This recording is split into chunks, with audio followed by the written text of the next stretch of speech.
Hello and thanks so much for joining us this hour. I'm Zhong Shi, live in Beijing. The 14th National People's Congress will soon hold a press conference at the Media Center. Authorities from multiple departments of the State Council will take questions related to civil affairs, employment, social security, housing, health, and medical care. You're looking at a packed room there at the Media Center, the venue for multiple press conferences during this year's 2 sessions. Let's now take a listen. Improving people's livelihoods has consistently topped the agenda of several annual government work reports. Delivered at the NPC opening session, this year's report reviewed the government's efforts in enhancing people's welfare last year. 中外媒体朋友们，下午好。 Dear friends from the media, both at home and abroad, good afternoon. Welcome to the press conference of the third session of the 14th National People's Congress. Today's topic is on people's well-being. We have with us 4 distinguished guests who will take up your questions. They are Mr. Lu Zhiyuan, Minister of Civil Affairs, Ms. Wang Xiaoping, Minister of Human Resources and Social Security, Mr. Ni Hong, Minister of Housing and Urban Rural Development, and Mr. Lei Haichao, Minister of the National Health Commission. Thank you. Now the floor is open for questions. Now open to questions. 请中区第2排第2位女士提问，谢谢。您好，人民日报民生周刊记者提问，我的问题提给陆部长。党的20届3中全会指出，加强普惠性、基础性、兜底性民生建设。今年政府工作报告对此也做了具体部署。党中央、国务院不断推进民生改革发展，政策惠及越来越多的群众。 那么，请问陆部长，下一步民政部如何落实推进加强普惠性民生建设工作？谢谢。People's Daily. As pointed out at the 3rd plenary session of the 20th Party Central Committee, more efforts will be made to ensure that public services are inclusive, meet essential needs, and provide a cushion for those most in need. There are also specific plans laid down in this year's report on the work of the government. With continued efforts made by the Party Central Committee and the State Council to reform China's civil affairs and improve public well-being, these policies will benefit more and more people. Minister Lu, could you elaborate on the next steps that the Ministry of Civil Affairs will take to enhance inclusive public services? Thank you for your question. General Secretary Xi Jinping pointed out that Chinese modernization prioritizes people's well-being. To strengthen inclusive, basic, and last resort public services is an important requirement to realize common prosperity for all. It is also a vivid manifestation of the socialist system's strengths. In the past, civil affairs efforts were mainly for safeguarding the most vulnerable population, to safeguard the basic people's livelihood. So it is about basic and last resort public services to meet the essential needs and provide a cushion for those most in need.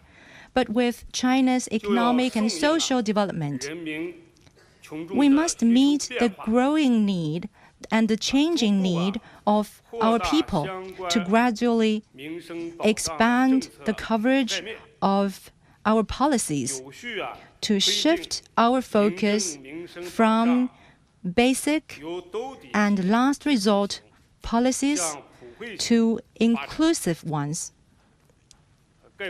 To sum it up, we should realize 4 shifts. Number 1, to shift the focus of social protection from specific groups to broader populations in need. Inclusiveness, first and foremost, means to cover more people in need. For example, for child's care, with China's economic and social development and rising medical care levels, the number of orphans and abandoned children in China has dropped significantly.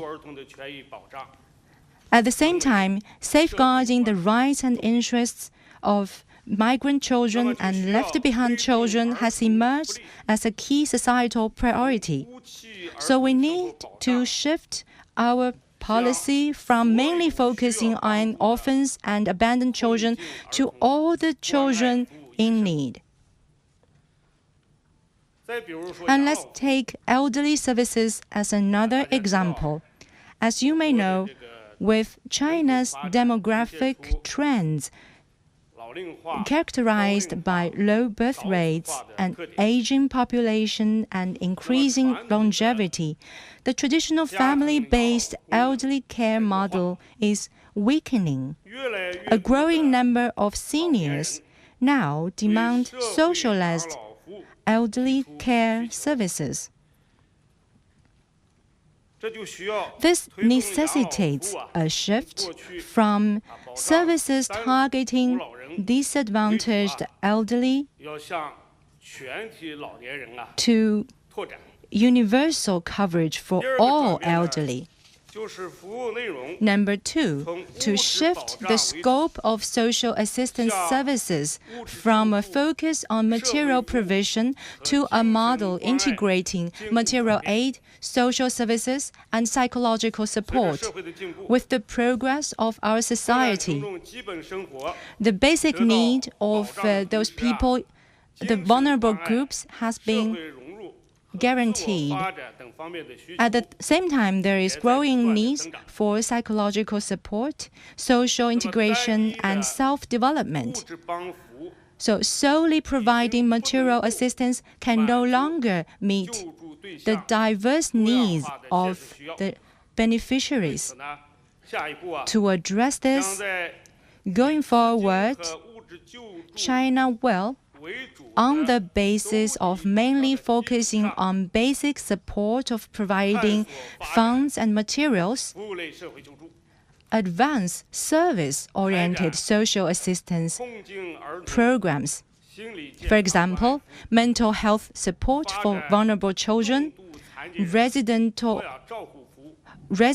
care services for individuals with severe disabilities, and community-based rehabilitation for those with mental disorders to better fulfill the need of disadvantaged groups. Number three, to shift the provisions of essential resources from a government-driven approach to a more collaborative model where the government plays a leading role while actively leveraging market forces and social sectors. For example, in social assistance, while enhancing government investment, it is important to mobilize participation from public welfare organizations and charitable entities. This is a model of government assistance plus charity and social assistance. Such multi-channel approach ensures better solutions to address the challenges faced by vulnerable populations. In elderly care, the government should support the disadvantaged elderly, support basic elderly care services, while leveraging market mechanisms to allocate resources, mobilizing social participation, developing elderly care industry, and increasing the supply of multi-tiered, diversified, and high-quality elderly care services. Number four, to shift service delivery methods from traditional approaches to smart and digital and standardized solutions. We will accelerate R&D and application of big data and AI-powered solutions in social assistance, elderly care, and rehabilitation services for people with disabilities. We will deepen reform such as the efficient single event processing and also advance online mobile platforms to handle more government services to make our services more convenient, accessible, and standardized. Thank you. 大家继续提问。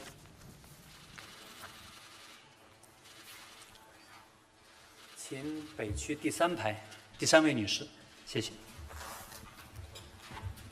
谢谢主持人，各位部长们好，我是中央广播电视总台的记者。我的问题想提给王小平部长。王部长你好，现在社会各界都非常关注就业的问题，所以在这儿想请问您如何看待今年的就业形势？另外，对做好今年的就业工作有哪些考虑？谢谢。China Media Group, I have a question for Minister Wang Xiaoping. Employment is a matter of concern for all social sectors. What do you make of the employment situation in 2025, and what considerations do you have on promoting employment? 这是大家都很关心的一个话题。 I know this is a topic on the mind of most of the people because employment is the top priority for people's livelihood. As for this year's employment situation, I wish to sum it up in 2 sentences. Number 1, to stabilize and expand employment remains an arduous task under pressure. This year, there will be 12.22 million fresh college graduates. The employment scale of people lifted out of poverty has to be above 300 million. And there is a large number of agricultural transfer labor force as well. So there is a growing pressure and there are growing structural problems. And all this put pressure on employment and increase of income. At the same time, the external environment is increasingly complex and severe. The foundation for China's sustained economic recovery and growth is not strong enough. And number 2, the overall employment situation is stable and showing a good momentum of improvement. Last year, faced with the impact from the external environment and multiple challenges in domestic development, the CPC Central Committee and the State Council took more robust and innovative measures in conducting macro-regulation in light of evolving conditions and promoted notable economic recovery, boosted public confidence, and realized the positive interplay between economic growth and stable employment. This year's government report says that macro policies will be more proactive and effective. And it makes clear that the policies will be people-oriented. More funds and resources will be used to serve the people and meet their needs, to provide stronger support for economic growth and employment. With the solid progress in China's high-quality development, a large number of new technologies, new products, and new scenarios have been applied on a large scale. The potential for diverse and differentiated consumption continues to be released. The vitality of all types of business entities and innovation and entrepreneurship has been effectively stimulated. All these have laid a solid foundation for our efforts to stabilize and expand employment. In the first 2 months of 2025, enterprises accelerated resumption of work and production after the Spring Festival holiday. Migrant workers left home for work earlier in an orderly way. The job market has got off to a good start. Employment bears on each household and the whole nation.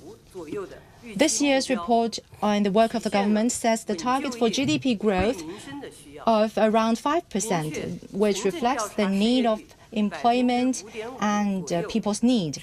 And it also sets the target for surveyed urban unemployment rate at around 5.5% and over 12 million new urban jobs. This reflects a stronger measure to stabilize and expand employment. We will refine employment-first policies and make better use of various types of funds and resources to stabilize existing employment and increase employment increments, improve employment quality and help people get employed and increase income. And priorities will be given to the following 5 aspects. First, we will build an employment-friendly development model. That is to enhance the employment-boosting capacity of development and make the process of high-quality development a process of improving and expanding environment. This is the fundamental solution to employment. We will implement the opinions on giving priority to employment and promoting high-quality and full employment.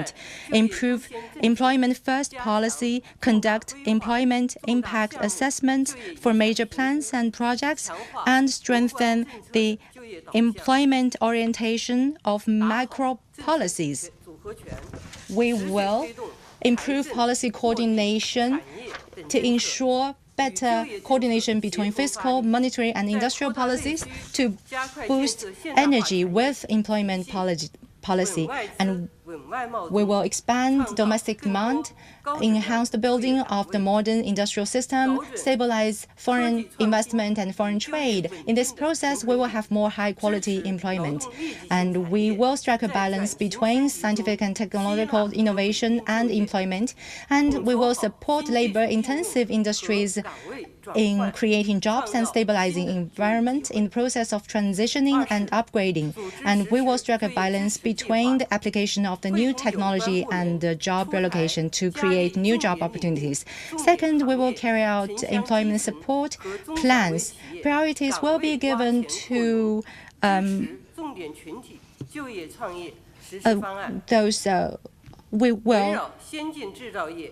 we will focus on the advanced manufacturing, new consumption hotspots, and new demands in people's livelihood, and new projects, engineering projects, and other areas and industries. And we will focus on the urban and rural communities and micro, small, and medium enterprises, tap their potential and expand job positions, and make specialized plans in different areas. At the same time, we will implement those existing employment policies for unemployment insurance premium refunds and make employment increment policies. Last year, the special loans for stabilizing employment exceeded 300 billion yuan, and this year that number will be even higher.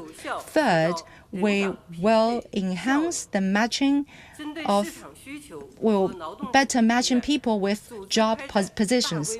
Based on the market needs and people's desire, we will organize large-scale vocational skills training and enhance the employment and entrepreneurship capabilities of workers, and to supply the most needed talent in manufacturing and services, to address the problems of having work but no one to do it, and having people but no work to do.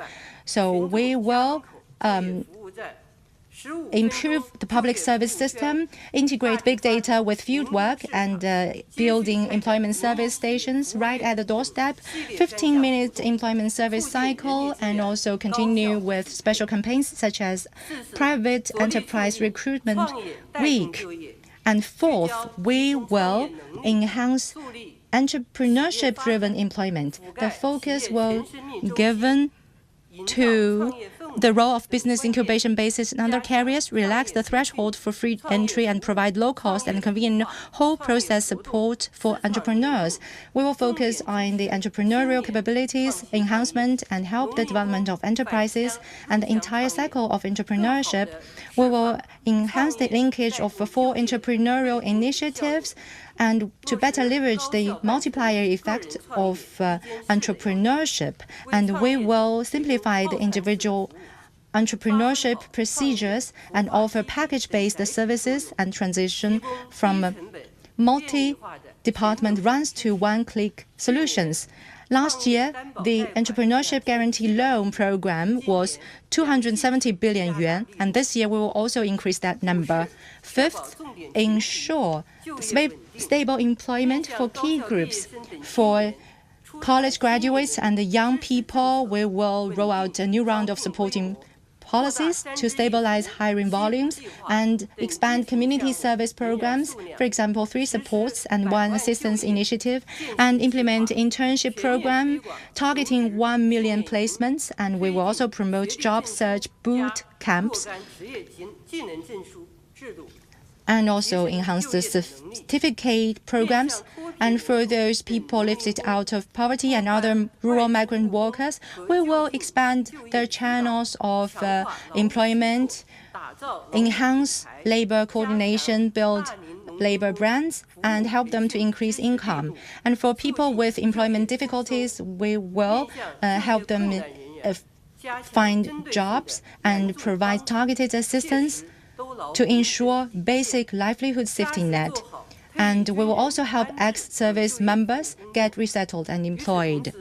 In addition, we will strive to create a fairer and more orderly employment environment, strengthen protection of the rights and interests of workers in flexible employment and new forms of employment, continue to carry out special campaigns to rectify the order of the human resources market, and investigate and punish illegal acts such as employment discrimination, illegal employment, and recruitment fraud in accordance with the law, so as to protect the rights and interests of workers in employment. Thank you. 请南区第2排第1位男士，谢谢。感谢主持人，各位部长，你们好。迪拜中亚卫视驻华记者方浩明提问，请问倪部长，政府工作报告中提出要持续推进城市更新，那么请问近年来城市更新的工作进展如何？那么接下来政府工作报告，那么接下来住建部有哪些具体的工作考虑？谢谢。China Arab TV. I have a question for Minister Ni. The report on the work of the government proposes to further advance urban renewal. My question is, how do you see the progress and results of the urban renewal initiative over the past few years?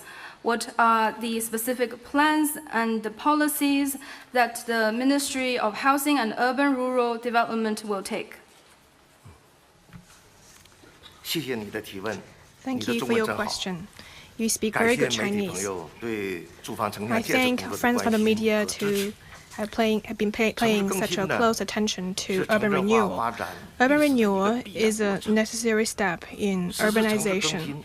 Advancing urban renewal is an important strategic plan made by the CPC Central Committee.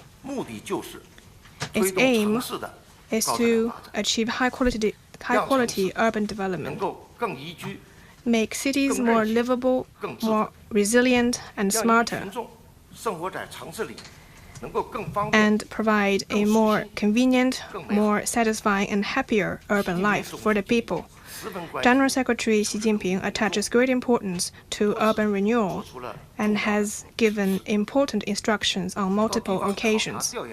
On his inspection trips to subnational regions, he often visits the people in their communities and inspects renewal projects such as renovation of old urban residential compounds. Last April, during an inspection tour to the Minzhu community in Jiulong district in Chongqing, General Secretary Xi emphasized that the renovation of old residential compounds should preserve the historical features of the buildings while at the same time solve real problems for its residents. Last January, on a tour to the Chang'an neighborhood in Dadong district of Shenyang City, he stressed again that urban renewal schemes should be adapted to local realities and should bring convenience, benefits, and security to the people, particularly to the elderly and the minors. These important instructions from the General Secretary charted the course and provided fundamental guidance for urban renewal schemes. We are touched by General Secretary Xi's love for the people, affinity to the people, and commitment to serving the people. We have and will always keep his words in mind, strive to build cities for the people, and make concrete efforts to advance urban renewal projects. I wish to share with you some data. Since 2019, when the CPC Central Committee decided to advance urban renewal projects, around 480,000 old residential compounds have been renovated, benefiting 120 million people. 130,000 elevators and 3.8 million parking spaces have been installed. Around 80,000 elderly care and childcare facilities, 1.05 million charging piles, and 31 million square meters of space for cultural, recreational, and sports activities were built. Around 400,000 kilometers of underground pipelines were renovated. More than 40,000 pocket parks and 120,000 kilometers of urban greenways were built. These small projects can solve people's most pressing and urgent needs and can make the people more fulfilled and happier, therefore received wide acclaim from the people. The government work report mentioned steady progress in urban renewal schemes, and our implementation measures mainly fall into the following two aspects. First, we will do physical examinations for the cities to identify the problems. Cities are like living organisms, like us humans. People need to do regular body checkups to stay healthy, and so do cities.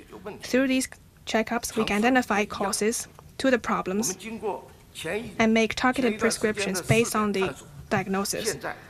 After some exploration in the pilot period, the principle of checkup first, renewal later, and no checkup, no renewal has become a common principle in our work. So how to carry out these physical examinations for cities? Two principles are important. The first is to be problem-oriented. From houses, neighborhoods, to communities and districts, we need to look for urgent and pressing issues that concern people the most. For example, parking, charging, shortages in elderly care facilities, and children's playgrounds. The other important thing to remember is to be objectives-oriented. We need to look for shortfalls that affect cities' competitiveness, carrying capacity, and sustainability. For example, the problem of cultural homogeneity, unbalanced supply of public services, underdeveloped infrastructure connectivity, and insufficient application of sci-tech innovation in urban construction and management. Problems found in this process are to be resolved through urban renewal schemes. So far, 297 cities above the prefecture level have undergone full physical examination. We will support county-level cities with adequate conditions to follow suit. Another aspect of our work is to carry out projects to actually solve these problems. We will work hard to deliver a series of urban renewal projects to benefit the people, stimulate growth, and prevent risks, which falls into three categories. The first is livelihood projects. Following plans laid out in the government work report, our work will focus on the following three things. First is to include all residential compounds built before the end of the year 2000 in the renovation plan and renovate them in line with local realities. We encourage subnational regions to explore ways for residents to renovate their own old residence. Second is to redevelop urban villages. This scheme has already been expanded to include cities above the prefecture level. The scope will continue to expand, building on last year's progress of 1 million homes. The third is to advance the building of complete communities, with a special focus on facilitating lives for the elderly and the minors, including building accessible and senior-friendly facilities, and increasing child care facilities and children's play areas. The second category of projects is growth projects. That includes first, to renovate a series of old industrial zones and old factories and bring in new business forms and functions like research and development, creative industries, and AI, so as to promote industrial transformation and develop new quality productive forces in line with local realities. Second, to revitalize a series of old districts and turn them into streets with boutique stores, attractive plazas, and other forms of inviting spaces for young people to start up businesses and explore ideas, and to create more consumption opportunities for citizens. Third is to protect and renovate a series of historical and cultural districts and buildings, bring them back to life, and integrate cultural heritage to the burgeoning early urban life and development. The third category involves safety projects. The government work report mentioned the building of livable, resilient, and smart cities. All of these three traits requires safety as the basis. In this aspect, this year we will focus on the following. First, upgrade more than 150,000 kilometers of underground pipelines and ensure the city's sound operation. Second is to advance the building of water storage facilities, drainage network, and water pumps. We'll focus on reducing the risk of waterlogging at highly vulnerable places and complete another 1,000 drainage and waterlogging prevention projects. Third is to develop digital and smart infrastructure, with a focus on improving the safety and security of cities' lifeline projects. We'll work to ensure that this initiative covers all urban lifelines like gas, water, and drainage systems in cities above prefecture level, which will make the cities safer and more resilient.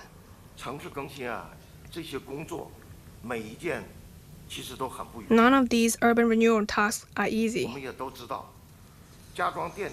We know that when installing elevators, it's difficult to get everyone on board. When building new parking spaces, it's hard to find the right spot.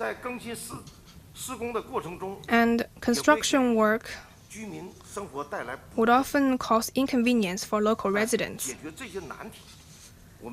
But to solve these issues, we are lucky that we have our fine traditional values of amity, good neighborliness, and mutual assistance.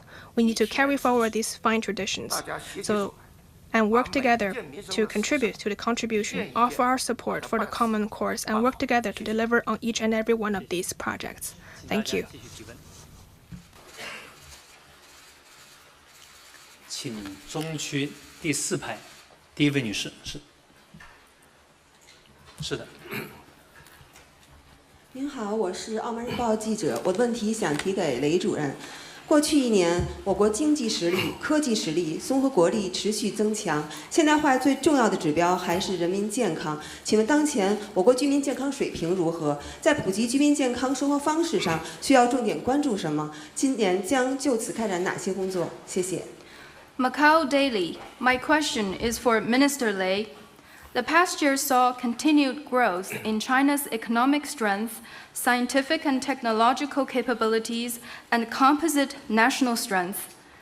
The people's health is the most important hallmark of modernization. How do you evaluate the overall health condition of the Chinese population? What are the priorities for promoting healthy lifestyles? What measures will be rolled out in 2025? Thank you for this question. The CPC Central Committee and State Council place great emphasis on people's health. This is on top of the agenda of the new era. We have introduced Health First strategy and is implementing the Healthy China initiative. We have carried out reforms in the medical sector, and we are improving our medical services. So, as a result, health status of the Chinese people has continued to improve.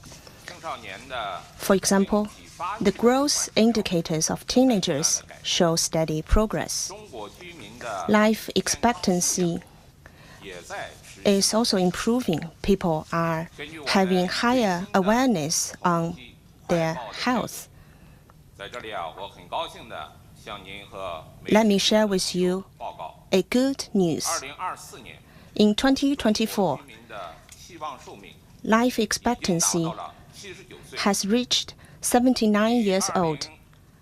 This is 0.4 years longer than the previous year.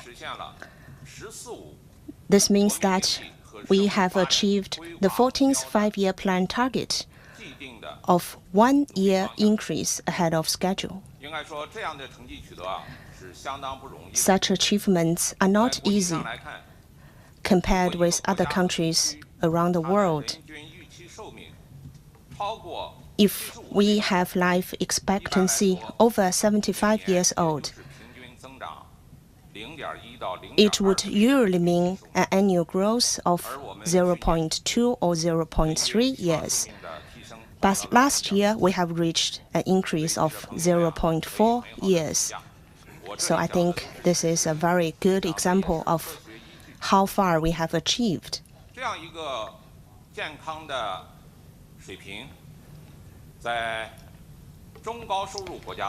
And in terms of this life expectancy, among all the 53 middle and high-income countries, we are ranking the 4th. And among all G20 members, we would rank the 10th among all G20 members. And even compared to high-income countries, we are over at least 21 high-income countries.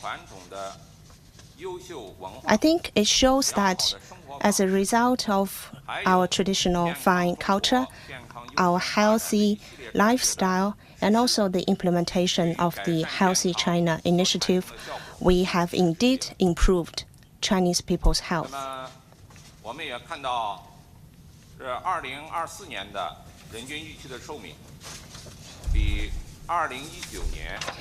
And also on life expectancy, it has increased by 1.7 years from 5 years before.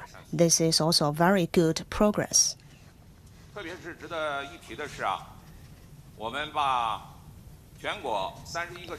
Nationwide, the health status of all the 31 provinces have all been increased, and the gaps among different provinces is narrowing, which means that the equity in terms of health is also improving. We are promoting balanced development among different regions and between urban and city areas, and these efforts are also showing good results in the health sector. Take Beijing, Tianjin, Shanghai. These 3 big cities, for example, and also some provincial capitals for those provinces like Shandong, Jiangsu, Zhejiang, and Guangdong, and Hainan provinces. All those cities have over 80 years of life expectancy. So we have confidence to increase life expectancy of the Chinese people in the future. However, as we see all those good results and progress, we know that people are having greater demands and expectations for greater health. Therefore, we still need to do more work in this regard. At the same time, we are also facing challenges of infectious diseases and chronic diseases. So we need to do continued efforts. I think this is why this CPC Central Committee has introduced the Health First strategy. Currently, On top of the threats to Chinese people's health are chronic diseases. And among all those diseases, they are caused by the way we work, live, eat, and exercise. For example, abnormal weight. We are now having higher living standards. We are living a better life. But this has led to unhealthy lifestyle and lack of physical exercise. As a result, some people are having overweight. And this may lead to hypertension, diabetes, and cardiovascular and cerebrovascular, high cholesterol, and even cancers. Therefore, a good management on our lifestyle is very important. Everyone should be responsible for our own health. Last year, we have been working with other departments, including the Ministry of Education and the Ministry of Civil Affairs, and launched a campaign on weight management. We know weight management is not just a project for 1 or 2 years. It should be a long-term project. So for the first phase of this campaign, we will have a 3-year program. It aims to raise public awareness of weight management. It also aims to foster a supportive social environment to promote healthy lifestyles and to enable physical exercise habits. Since the launch, more people are getting on board to act together for a healthy weight. We've noticed that some workplace canteens are offering healthier food. We've also noticed that in urban renewals, we are having longer fitness trails and more facilities for physical exercise. And more people are carefully watching their weight. I believe these will contribute to the prevention and control of chronic diseases.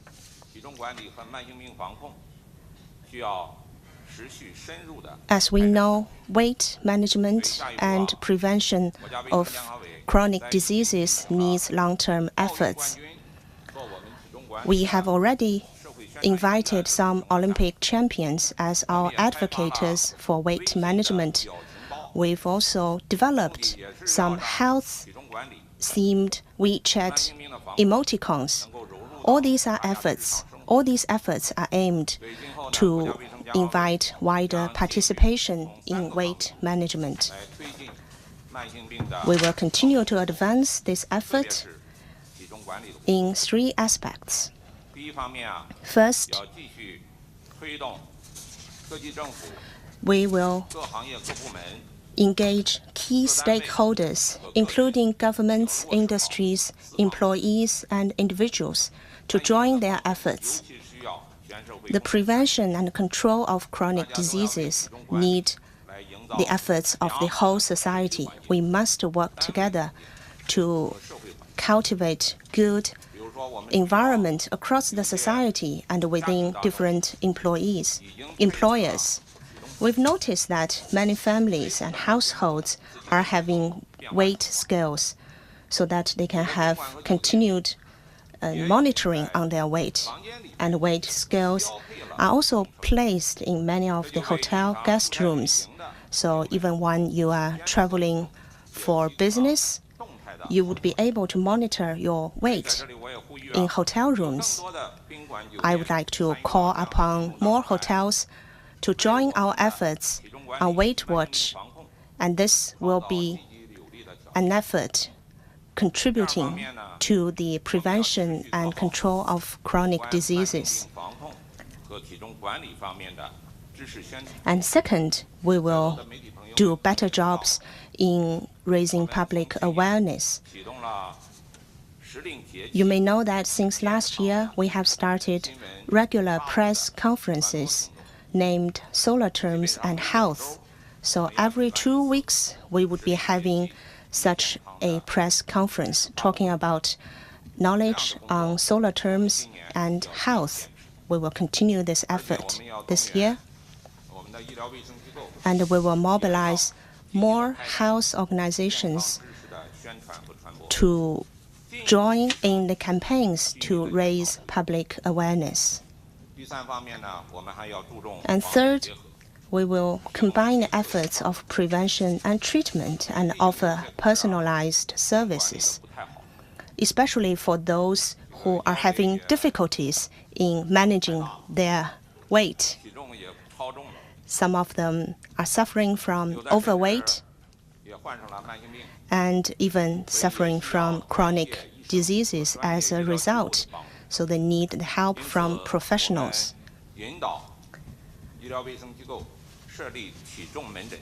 That's why we will guide medical institutions to set up special clinics for those suffering from overweight and obesity to provide professional counseling and treatment. I believe with the help of professionals and with the efforts of individuals, we will be better able to watch our weight. 好，请第一排第4位女士，谢谢。谢谢主持人，各位部长好。香港紫金杂志记者提问：今年政府工作报告提出开展大规模职业技能培训，请问在这方面有哪些举措？谢谢。Bohemia Magazine, Hong Kong. There will be large-scale plans for upgrading vocational skills this year, which is mentioned in the report on the work of the government. What measures can we expect in this area? 今天答题有点抢啊，这个问题由我来回答。 Such a coincidence that today this question followed upon me. 重要途径。 Vocational training is an important way to help people increase their income, and it is a crucial step to address the contradictions between the shortage of skilled talents and the mismatch between supply and demand of human resources. From a worldwide perspective, every technological revolution will cause profound changes in employment. And this time, the new technology represented by artificial intelligence has a more far-reaching impact on the total amount, structure, and model of employment. Carrying out vocational skills training is not only an important way to solve structural problems, but also conducive to improving the ability of workers. So, there is urgent need for us to train workers to meet the needs of changing demographic structure and to address the mismatch between supply and demand. And we have to meet the changes, address the changes of greater employment in flexible employment. And we need to foster the professional spirit of perseverance, concentration, and diligence. The government report makes it clear that we should carry out training on large scale to provide more professionals in services sector to meet the need and to enhance the treatment for the skilled personnel. For this purpose, we will focus on one initiative and 3 strengthens. The one initiative is the Skills Illuminate the Future training initiative. Starting from this year, for 3 years in a row, we will provide subsidized training for 10 million individuals annually, and we will support workers in building better careers through specialized skills. We will focus on the most in-need groups, mainly rural migrant workers, unemployed college graduates, people who lost jobs or having difficulty finding jobs, and we will focus on sectors with high employment potential and acute supply-demand imbalances. And we will also give priority to advanced manufacturing and modern services and new vocations and boost skilled workforce supply. And we will also work with other competent departments to carry out special training for elderly care services, long-term care, and continue with the digital talent cultivation campaigns. And we will integrate training with industry's leveraged role of industry leaders and ensure that skills, standards, and training programs align with industrial development, adapting wherever industry is expanded. And we will integrate demand and skill evaluation and services. We will also integrate industry teaching and evaluation. The main purpose is to integrate the industries with training so that those industrial leaders will play a main role in training, so that our training will be more targeted to meet the needs of the industries. The government will improve the policies, services and management, and schools will organize students, provide professors and teaching resources. The enterprises are responsible for providing positions, criteria, and workers, so that we will have a system where all sides take part in. And the talent will better meet the need of the industrial development. We will also strengthen the building of training infrastructure. We will mobilize vocational colleges, technical institutions, corporate training institutions, and private institutions to deliver skills programs and competitively select high-performing providers through public bidding and challenge-based mechanisms. And we will also provide differentiated funding subsidies based on labor market, urgencies, and trainees' post-training outcomes.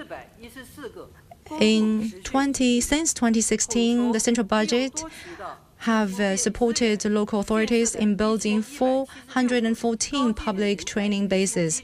And we utilize the multi-channel funds and resources to build 1,176 national skilled professions training bases and 1,475 craftsman workshops. This year, we will continue to step up our efforts in this effort.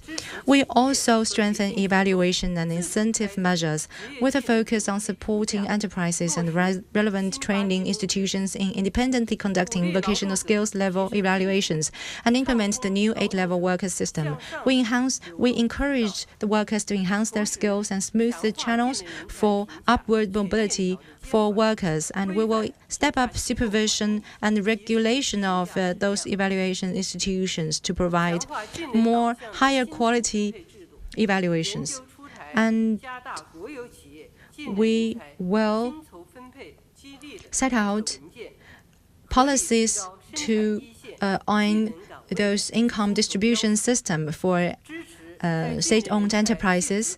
And we support sectors and regions with a concentration of skilled talent to carry out collective wage negotiations. And we will also issue guidance on income distribution to reasonably determine the starting wages for talent and tilt the income distribution toward frontline production workers and urgently needed talent.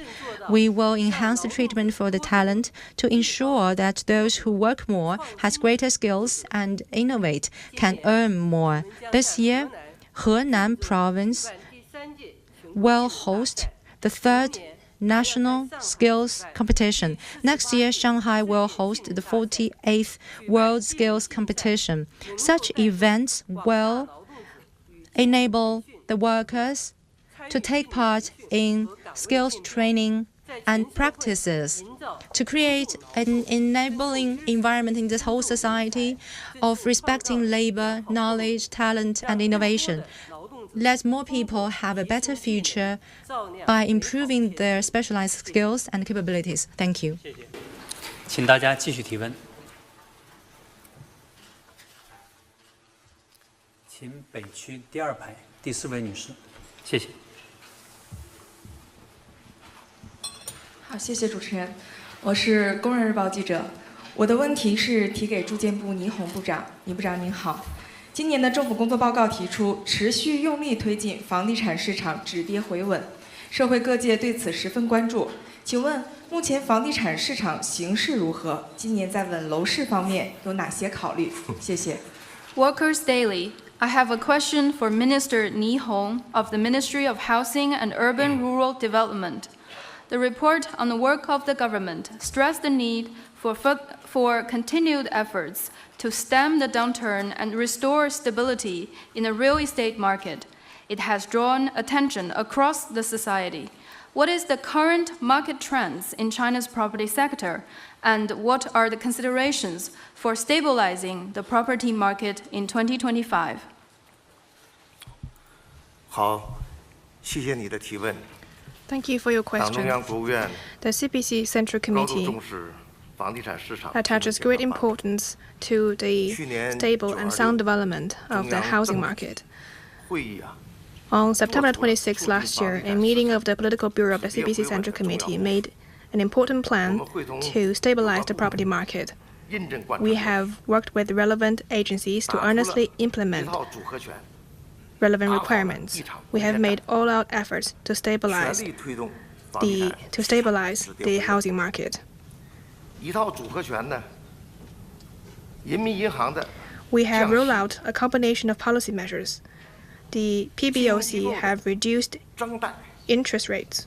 The 财政 financial 部门的 institutions have issued more loans, 等 and 一系列 fiscal agencies have reduced taxes. 4个降低， Measures to script restrictive policies, ease financial burdens, and intensify support continued to 人 strengthen. 城施策， Subnational regions have also adopted city-specific and targeted measures to 居民的刚性 ramp up support for meeting people's needs for their first homes and for improving their housing 我们 conditions. 会同国家金融监管总局 We have also secured a victory in the delivery of pre-sold 加 houses. 大白名单 Together with 项 the 目金融 National Financial Regulation Administration, we have made good use of the real estate financing coordination mechanism 我们 and 完成了 to step up financial support for whitelisted 保障了 projects. 购房人的 The 合法性。 annual target for the delivery of pre-sold houses was successfully met, which effectively protected the lawful rights and interests of home 得到了 buyers. 有效的提振。 With the concerted efforts of all sides, market confidence was effectively boosted. Positive signs have shown in the housing 从 market. 统计的数据看，去年4季度 Data have shown 新建商品房的销售面积 that in Q4 last year, both the total floor area and revenue of newly sold commodity houses registered positive growth. 房地产市场 Since the start of this year, 止跌 the 回稳的。 housing market maintained its stabilizing momentum.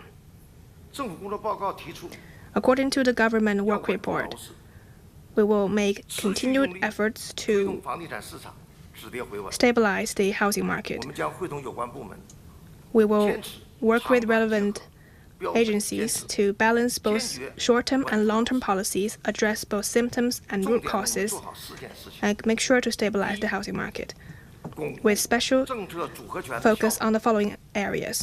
The first is to consolidate the effects of the package measures 减税 and fully unleash the effects of interest rates cuts and tax reliefs to benefit more people. 继续打好保 We'll 交房 continue 保交 to 房的攻坚战， ensure pre-sold houses 切 are 实维护 delivered 购房人的合 to 法性 protect the lawful rights and interests of home 加大 buyers. 白名单 We 贷款的 will 投放力度 step up loan insurance for 应 whitelisted 尽 projects, 尽尽应贷 include all 尽贷的要求 eligible housing projects on the whitelist, and approve loans to all eligible 白 projects 名单项目， as 提供有利的融资 early as possible so as 充分 to 保障 sufficiently finance the construction and delivery of houses. Second, we will step up efforts on renovation of urban villages and dilapidated housing.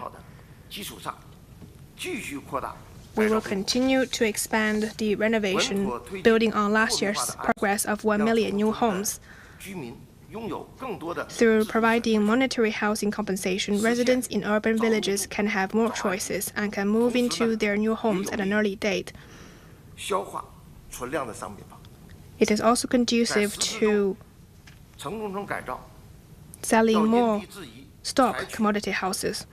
In developing urban villages, localities need to adapt to local conditions and decide whether to take down old buildings and build new ones, or to redevelop existing ones, or to combine the two methods. In renovating old and dilapidated houses, multiple approaches can be employed, including demolition, expansion, renovation, on-site reconstruction, and quick-proof reinforcement, so as to reduce security risks and resolve the urgent and pressing needs of the people. Third, we will advance the purchase of commodity housing inventory. According to the government work report, this year, 4.4 trillion yuan will be earmarked for local government special bond. One of the usage of this bond is land reserves and the acquisition of existing commodity houses.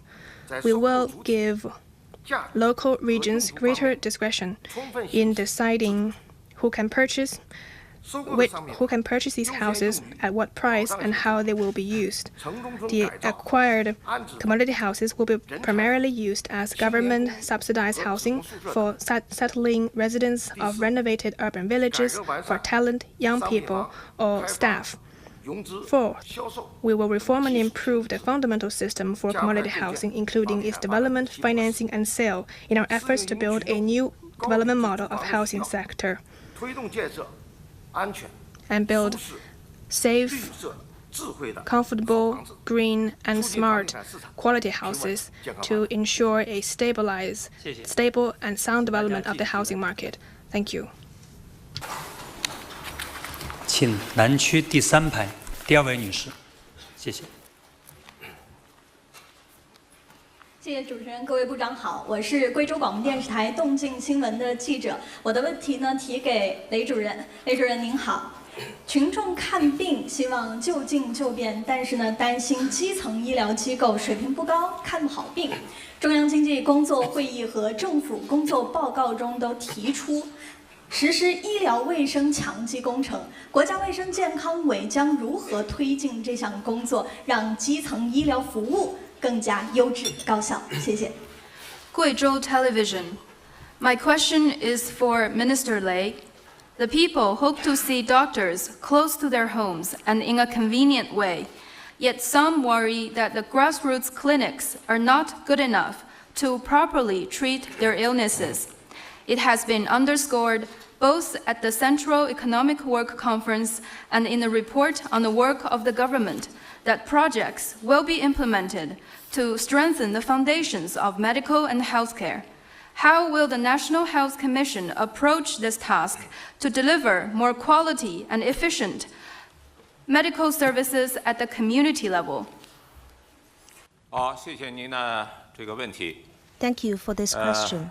基层为重点啊，这是我们 Healthcare at the 党的 primary 新时代 level is the 卫生与健 focus 康工 of 作 the 方面的要求。 CPC's health work 去 policy 年年 in 底 the 召 new 开的 era. 中央经济工作会 During 明 last 确提出 year's 了 economic 要实施医 conference, 疗卫生强基工 we've 程。 also emphasized that we 今年 will 的政府 carry 工 out 作报告 projects 呢 to 有类似 strengthen the 进行安排。 foundations.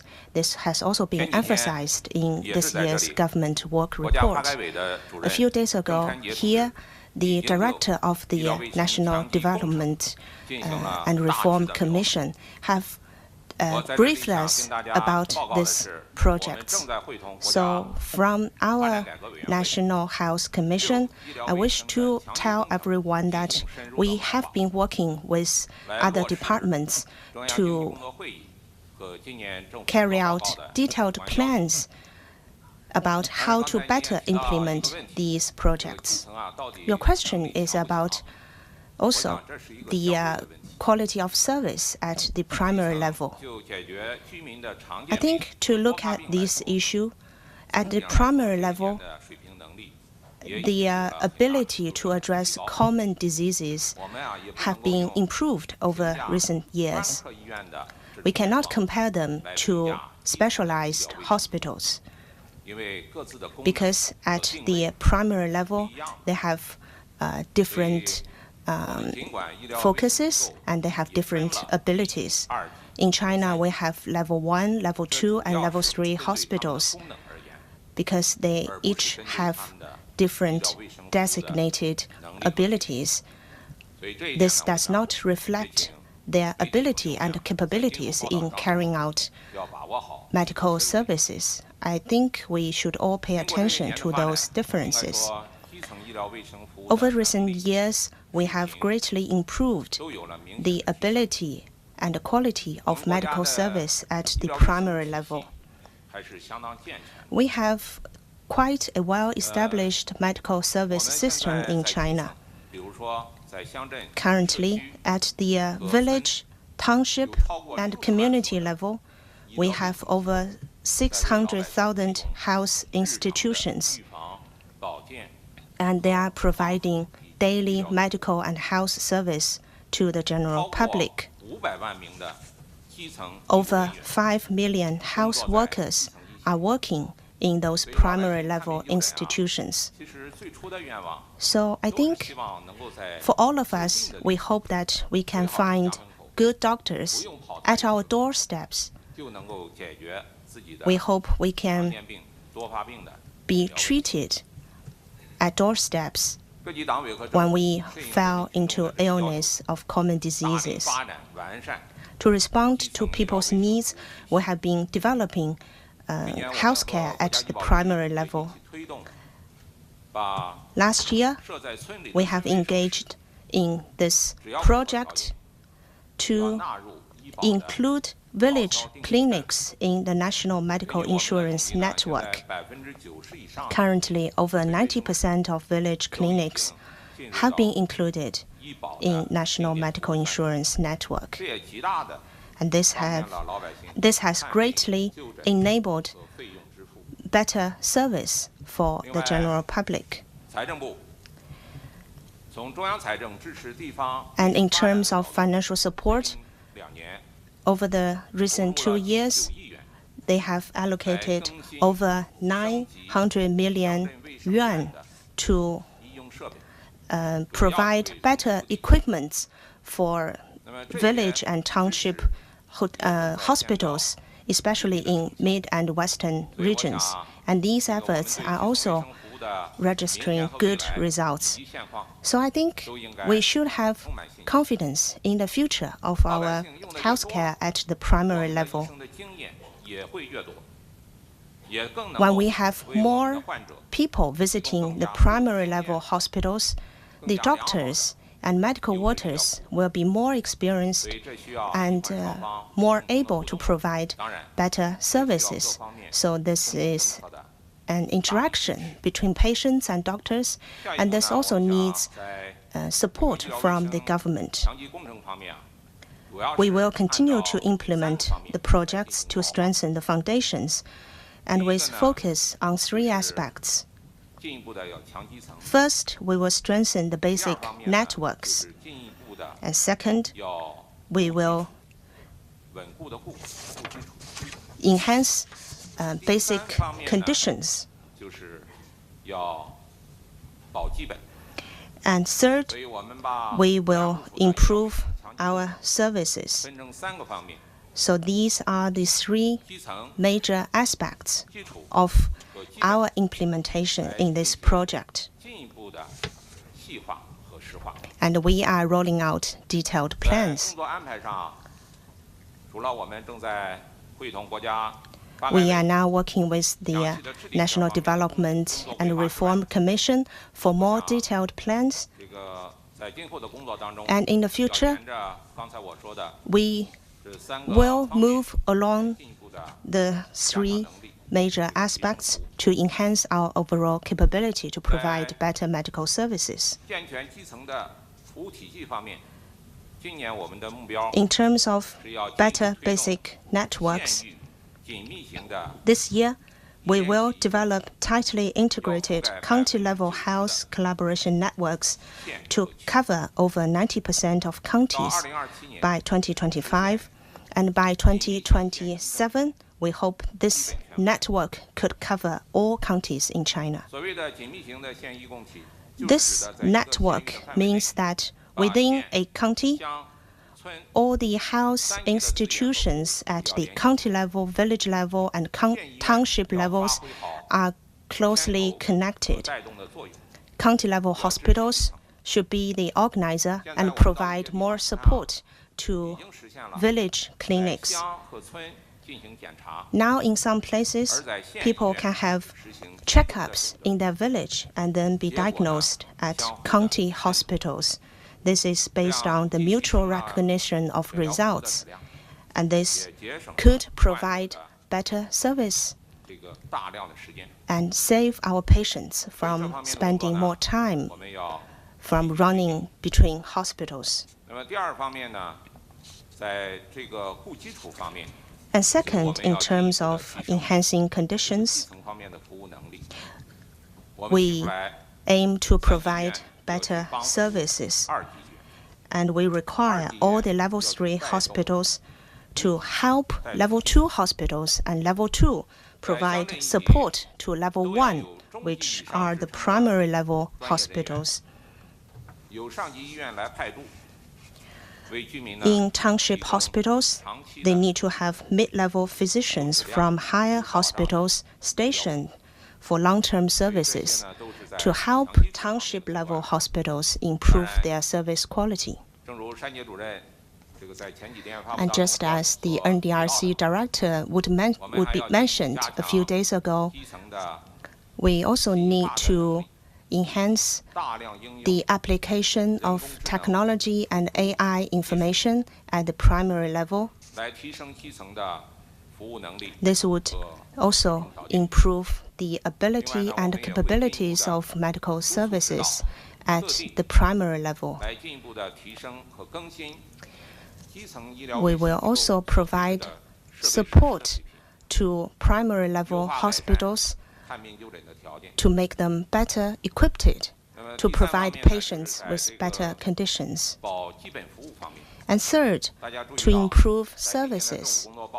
You may have noticed that in this year's government work report, the government has announced additional 5 yuan per person as subsidies for basic public health services, and this subsidy has now reached 99 yuan per person. We have 1.4 billion people, so this means a 7 billion additional allocation from their financial area to public health service.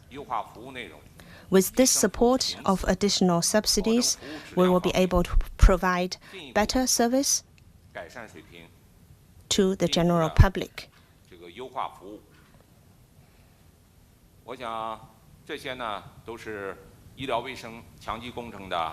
I think these are some of the basic plans in our implementation of this project. As we promote our work in the future, we will have more focuses in some specific areas. I think we all hope that we can reach good results out of this project. This is also a good way, an effective way to develop our economy, to ensure our consumption, and to ensure high-quality economic and social development of China. Us in the National Health Commission will earnestly carry out our work to ensure sound implementation of this project. 请中区第2排这名外国记者，谢谢。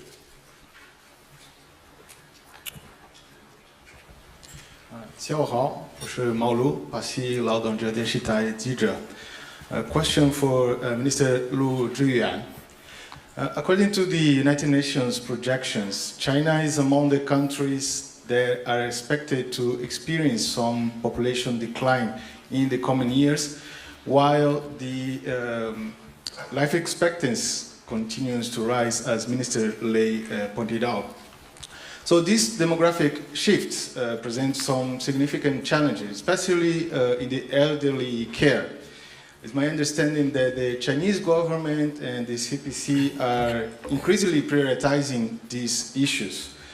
For instance, the CPC Central Committee has introduced some reforms to improve the elderly care services. So, Minister Lu, could you elaborate on the key measures and goals of these reforms? 谢谢。TVT Brazil， 根据联合国预测，中国是未来将经历人口下降的国家之一，而预期寿命正如刚才一位部长介绍的，还在继续上升。这些人口方面的变化带来重要挑战，特别是养老问题。我注意到中国党和政府越来越重视该问题，例如中共中央出台了深化养老服务改革发展的意见。请问陆部长能否介绍一下中国在深化养老服务改革方面的主要举措和目标？谢谢。好，谢谢这位外国记者的提问。的确 Thank you for your question. 全社会高度关注 Indeed, 养老问题。 it is a matter of great interest to the world, 党和政府 to the society, and the CPC, our party, and the State Council also attach great importance to this matter. Last December, the CPC Central Committee and the State Council released opinions on deepening the reform and development of elderly care services,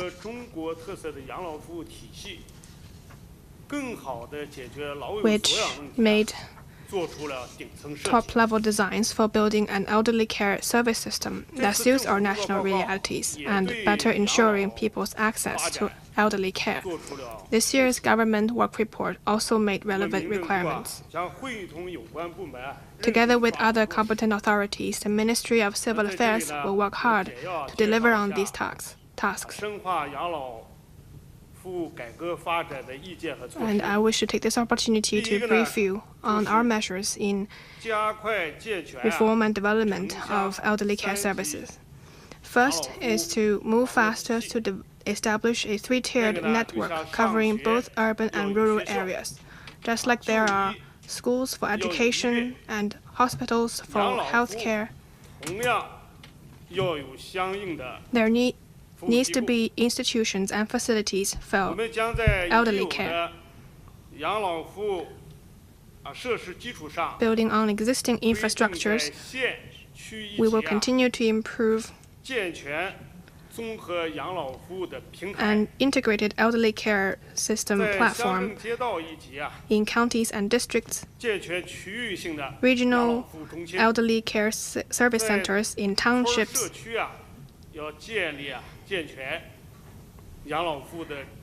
and elderly care stations in villages and communities. This will form a three-tiered network that covers counties, townships, and villages, ensuring services are available within 15-minute walking distance, so that senior citizens can get easy access to elderly care services. Second,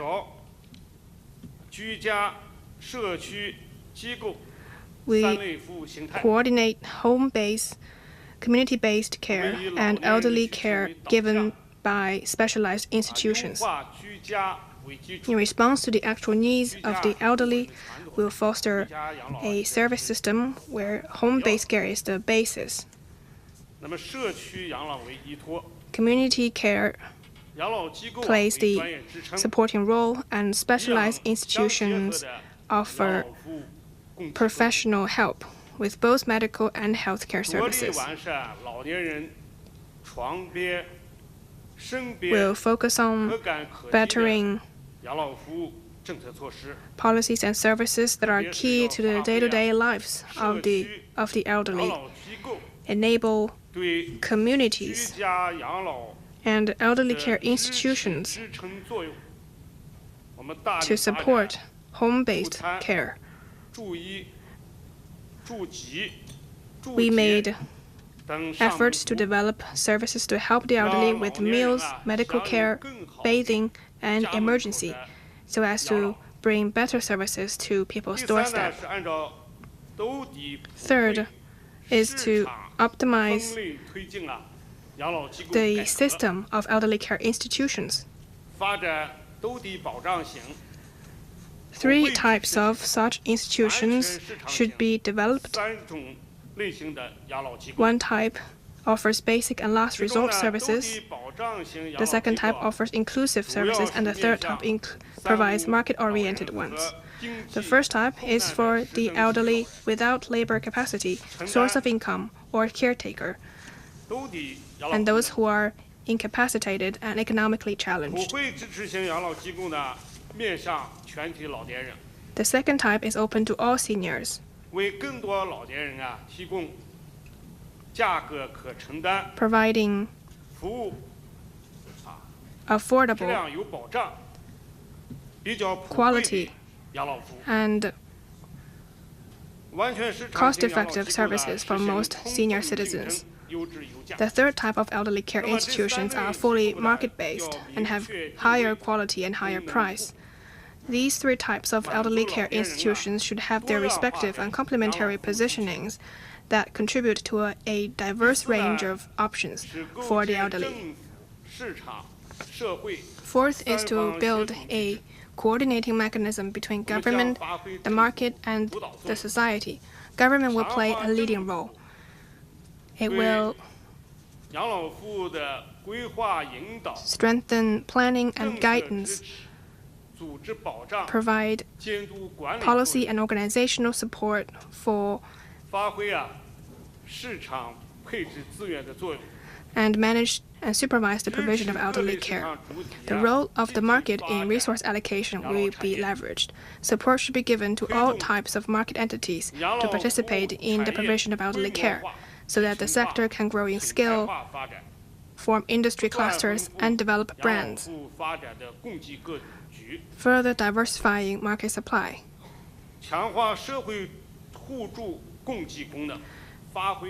Civil society will better participate to strengthen mutual assistance.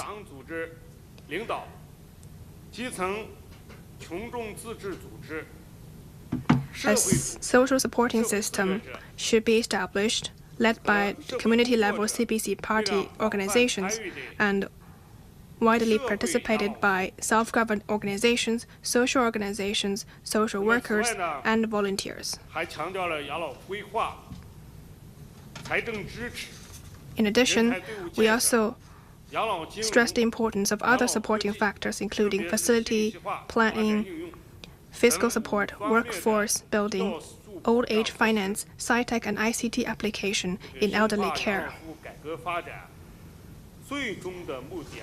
Further reforming and deep developing elderly care is fundamentally to make sure all senior citizens have access to basic elderly care, are properly cared for, and live a fulfilling and happy life in their twilight years. The civil affairs authorities will fulfill the responsibilities of the China National Committee on Aging, work closely with other competent authorities to deliver on each and every one of the Central Committee's measures on reforming elderly care. Thank you. 请大家继续提问。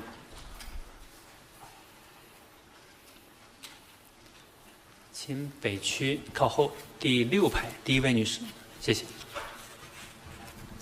谢谢主持人，部长好。我是河南广播电视台大象新闻的记者。那这个问题呢，我想提问给住建部的倪虹部长。大家呢现在都希望住上好房子。今年的政府工作报告中啊，也专门提出要推动建设好房子。那据了解呢，住建部一直在推进有关的工作。请问一下，下一步我们还会有哪些的举措？谢谢。Henan Television. My question is for Minister Ni Hong. The people hope to live in quality homes. It has been highlighted in the report this year that the government will promote the building of quality homes. We know that the Ministry of Housing and Urban Rural Development has been pressing ahead recently in this regard. What are the upcoming actions? 好，谢谢你的提问。Thank you for your question. Nowadays, the relationship between supply and demand in the housing market has changed. There has been a shift in people's demand for housing from a focus on availability to quality. The quality of homes has a direct bearing on people's sense of happiness. Developing residence is, at the end of the day, to meet people's needs for high-quality lives, hence the need for high-quality housing. The government work report have highlighted the need to improve the standards and regulations on building quality homes that are safe, comfortable, green, and smart, and will work in the following 3 aspects to deliver. First, we will establish standards. Standards decide how high the quality the houses can be. We've learned from our surveys several things that people care about the most in quality housing: the height, temperature, humidity, cleanliness, and the brightness of the rooms.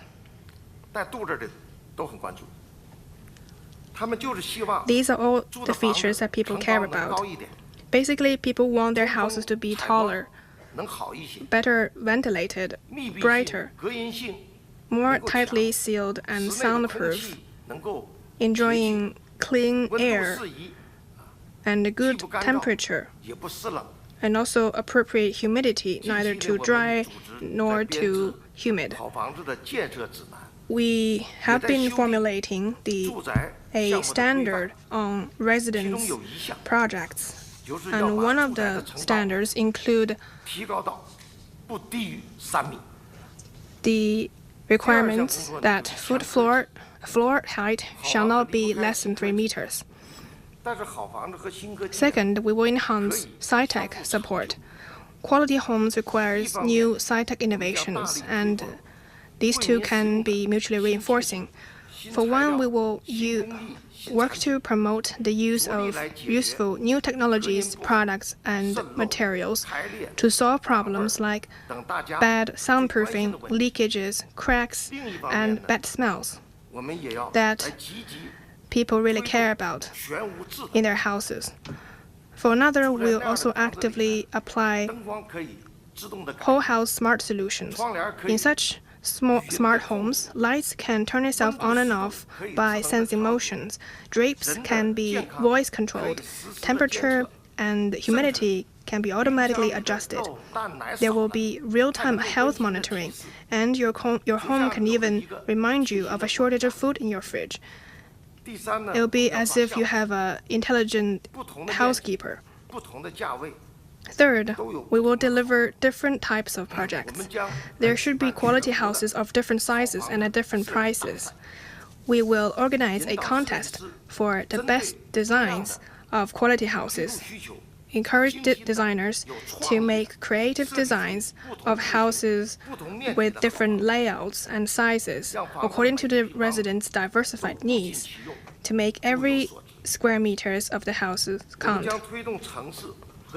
We will encourage cities and companies to build quality houses and promote these houses to home buyers. Of course, quality houses not only need to meet high standards in construction, but also need good services. And here I'd like to stress 2 points. First, subnational regions should first build quality government-subsidized housing. Government-led projects and livelihood projects must take the lead in this process. Second, new homes should be of high quality for sure, and at the same time, we need to make sure that through urban renewal projects, old homes also need to be upgraded into quality homes. I'd also like to say that building quality houses provide a vast space for the application of new technologies, products, and materials. It can also unleash huge potential for domestic demands and consumption. We hope that all social sectors can support and participate in the building of quality homes. particularly real estate and construction companies. They need to see that building quality houses is the future of industrial transformation in this sector. In the future, the companies will compete with each other for new technologies, higher quality, and better services. Those who can seize the opportunity for transformation and provide the people with quality houses and sound services will capture a larger market share and brighter future. Thank you. 请南区第一排第3位媒体记者。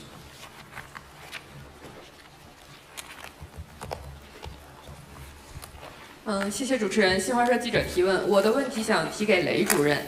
当前儿科和精神卫生优质资源相对短缺，大家看病就医尚有不便。我们关注到今年到2027年是卫健委提出的儿科和精神卫生服务年，请问有什么具体举措？谢谢。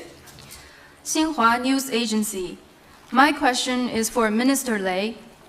Owing to insufficiencies of quality pediatric and mental health resources, many people find it not always easy to access such medical services.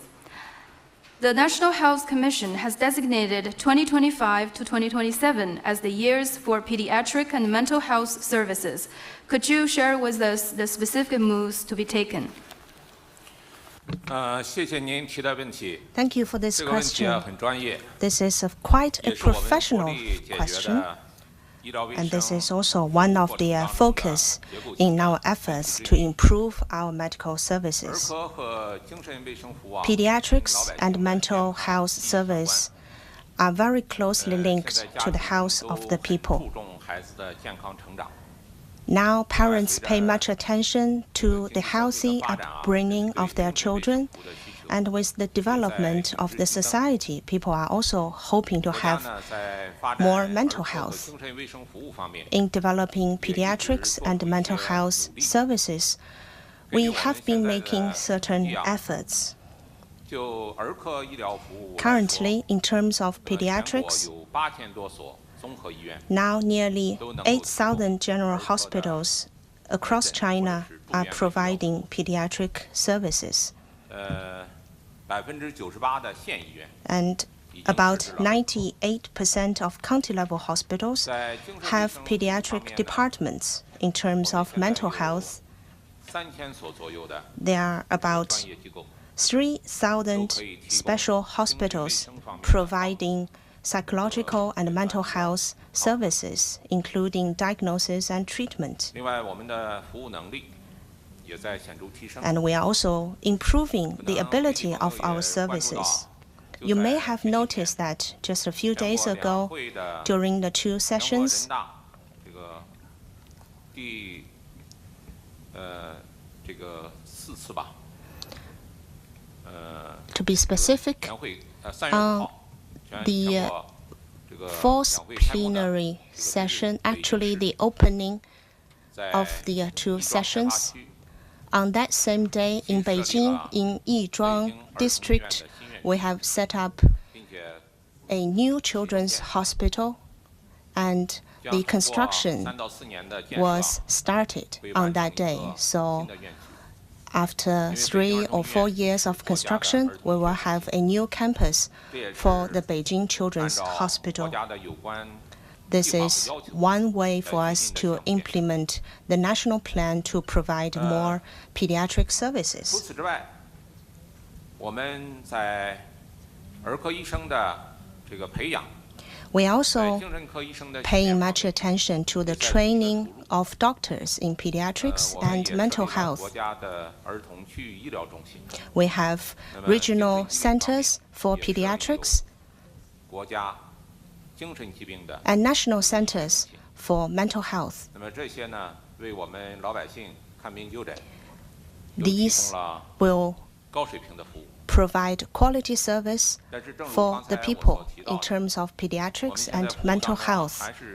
But at the same time, we are also aware of the shortages and notable gaps in providing those services. 这个需求来看，现在儿科服务 our services in pediatrics, especially when respiratory illness are most common in spring, in winter, pediatric services still fall short of meeting people's needs and demand.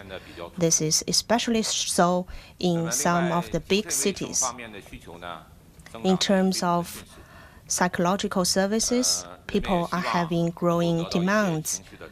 Many people are hoping to have psychological counseling and are seeking for professional help. So in terms of these two disciplines, we need to exert continued efforts. To be specific, we have identified the three following areas of focus.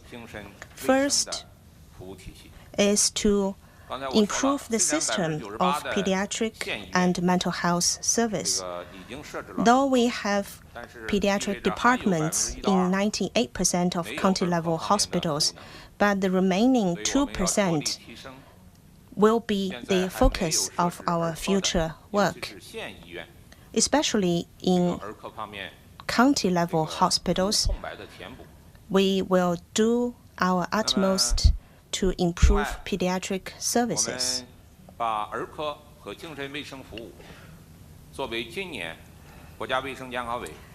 And this year, we have identified pediatrics and mental health service as one of the 8 key focuses in providing better service this year. And the goal is that in terms of mental health, by the end of this year, each city will have at least one psychological clinic or sleep clinic. This will be able to provide help to people troubled by psychological illness or sleeping disorder. We also aim to provide more convenient mental health service to the general public. Last year, working together with industry and information, we've set up a nationwide helpline for psychological counseling, 12356. And now 7 provinces in China have connected to this nationwide hotline. The target is to make this helpline, a nationwide hotline by May the 1st this year, so that people across China could call this hotline and get timely and professional help. Also, we will carry out awareness campaigns on the prevention and treatment of mental illness, so that when people are equipped with more knowledge, they will be healthier. For this year, we plan to organize over 5,000 national and provincial level expert lectures to raise public awareness. I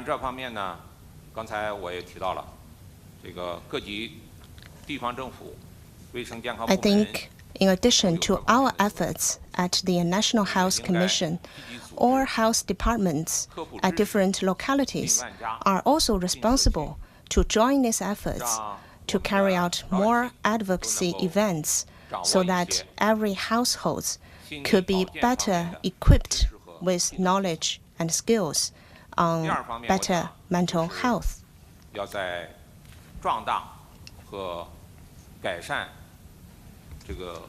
Second, we will improve the professionalism of our workers, our workforce in pediatrics and mental health. Why now we are suffering from shortage in these 2 areas? Because currently in these 2 disciplines, the doctors are quite busy, and it's difficult for doctors in these 2 disciplines to communicate with patients of these 2 disciplines, because pediatrics, their patients are quite young, so the doctors need to talk to their parents and rely much on their experience to understand more about the illness of a young children. So it takes much time to train a proper pediatric doctor. And the earning, the salary, is not so satisfactory among different disciplines of doctors. Therefore, it affects on the development of this workforce. And similar problems do take place in terms of mental health workforce. So we also have the plan to improve the salary system of pediatrics and mental health, and also includes traditional Chinese medicine, pathology, and emergency care, all those underdeveloped disciplines in our hospitals. We need to roll out more policies and measures to encourage more professionals to join these efforts by providing more salaries. And also, we need to improve our service capabilities.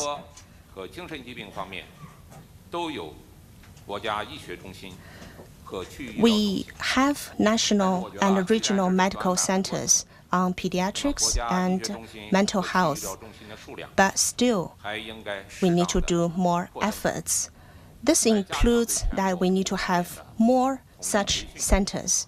We need to provide more unified training and guidance. We will be working with the Ministry of Finance and other departments to support the development of key clinical disciplines in these two areas and support the efforts at the subnational level so that people could be able to access to better pediatric and mental health services.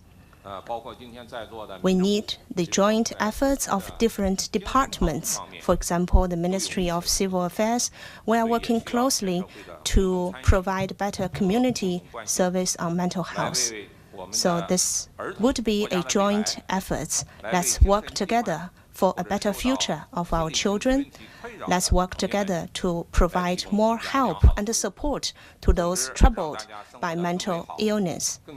Our goal is to provide a better, healthier life for all of our people so that they can be more effectively engaged in life and work. 请中区第3排第1位女士，谢谢。谢谢主持人。湖北日报记者提问，我的问题提给陆部长。陆部长您好，政府工作报告提出要加大力度保障和改善民生，请问陆部长，民政部作为重要的民生保障部门，将采取哪些重点措施兜牢民生底线，让人民群众有更多的获得感、幸福感、安全感？谢谢。好，谢谢这位记者。Hubei Daily. My question is for Minister Lu. This year, the report on the work of the government pledged to work harder to ensure and improve the people's well-being.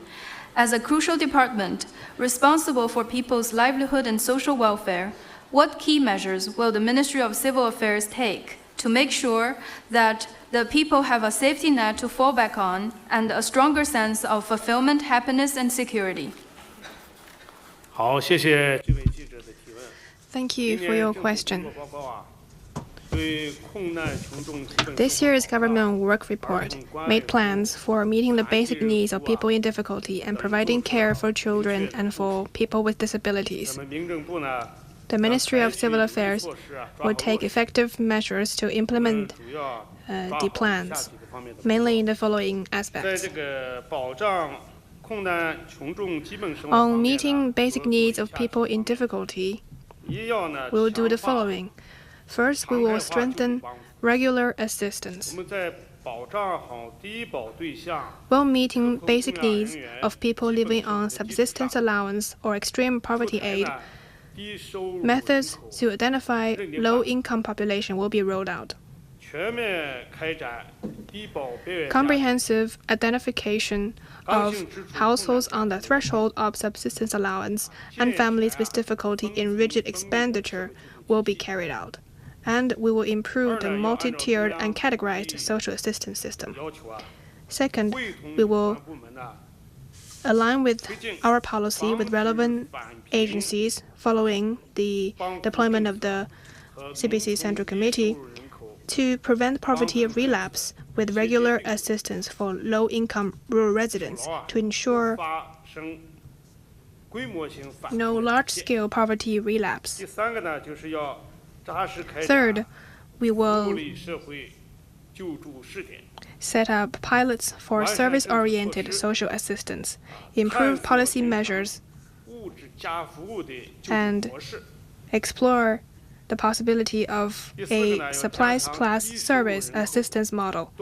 Fourth, we will strengthen the monitoring of low-income population, use both online big data and on-site survey to identify people with difficulty in a timely manner and make sure that their needs are met.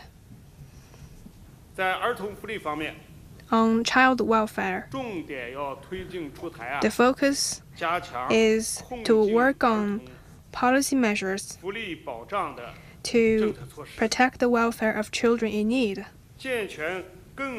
and to improve the child welfare system that better suits our national realities. And that includes the following aspects. First, we will improve various supporting policies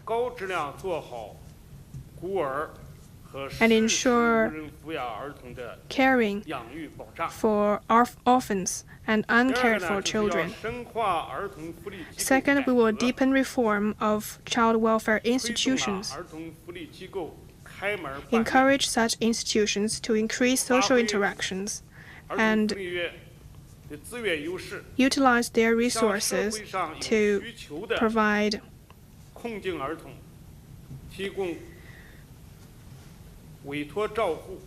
caretaking and rehabilitation services for children in need.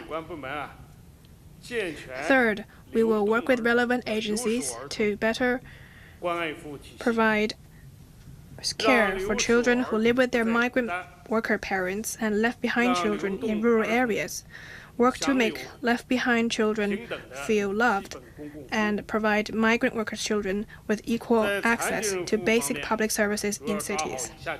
On services for people with disabilities, first, we will improve and implement the allowance for people with disabilities in need and the caretaking allowance for people with severe disabilities. Second, we will study and formulate policies to provide more adequate care for and support the development of social care for people with severe disabilities, so as to reduce the burden of families with both elderly parents and children with disabilities, or with multiple members with disabilities. Third, we will develop community rehabilitation services for people with mental illnesses, as is already mentioned by Minister Lei. It is also a responsibility of the Ministry of Civil Affairs. We will continuously work to improve service quality. Basic and last resort public services concern the most immediate interests of the people and have a bearing on social justice and fairness, therefore need to be well regulated to deliver fair and impartial implementation.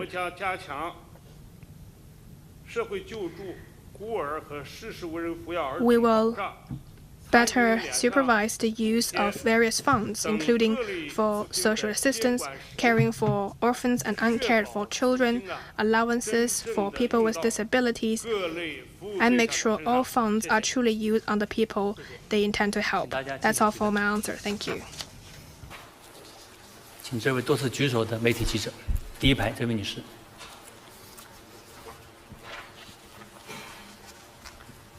谢谢谢主持人。北京广播电视台记者曹宁提问，我的问题想提给人力资源和社会保障部的王小平部长。王部长您好，社会保障关系人民群众的切身利益。那么我想问一下，今年在社会保障领域有哪些重点工作？谢谢。Beijing Television. I have a question for Minister Wang Xiaoping of the Ministry of Human Resources and Social Security. As Social Security bears on the vital interests of the people, in this regard, may I ask what priority tasks are for this year? Thank you for your question. Social security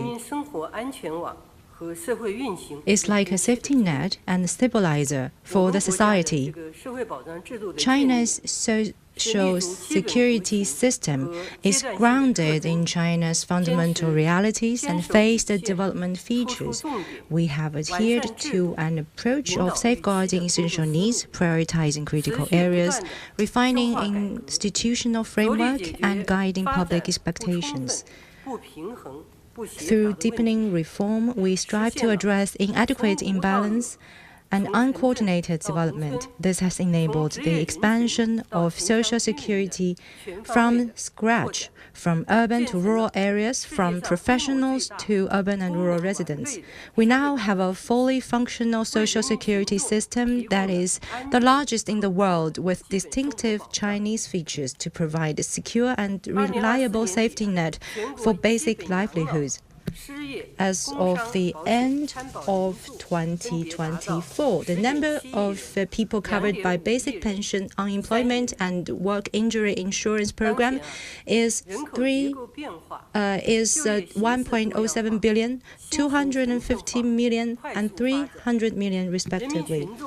Currently, with changes of democratic structures, diversified employment, and rapid development of new types of urbanization, people have higher expectations on greater quality of life. And we have taken note that during the two sessions, social security remains a topic of intense public interest. For example, food delivery riders wonder whether their social entitlements are safeguarded, and retirees closely follow pension adjustments.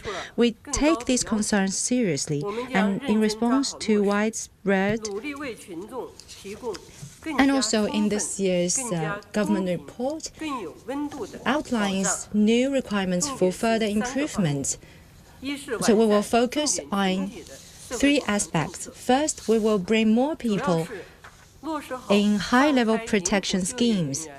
We will remove household registration restrictions for people in flexible employment, and so that more people in flexible employment will be incorporated in employee pension insurance system.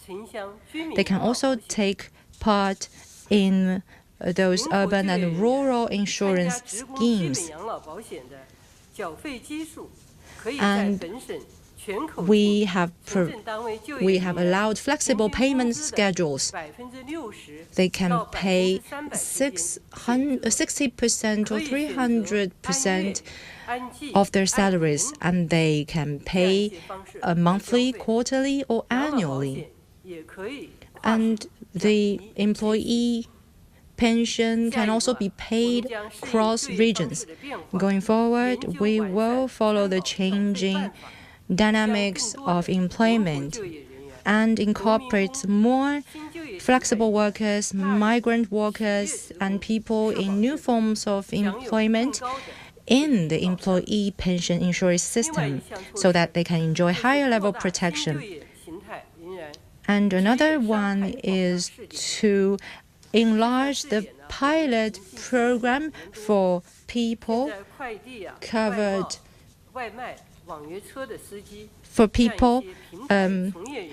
by occupational injury protection.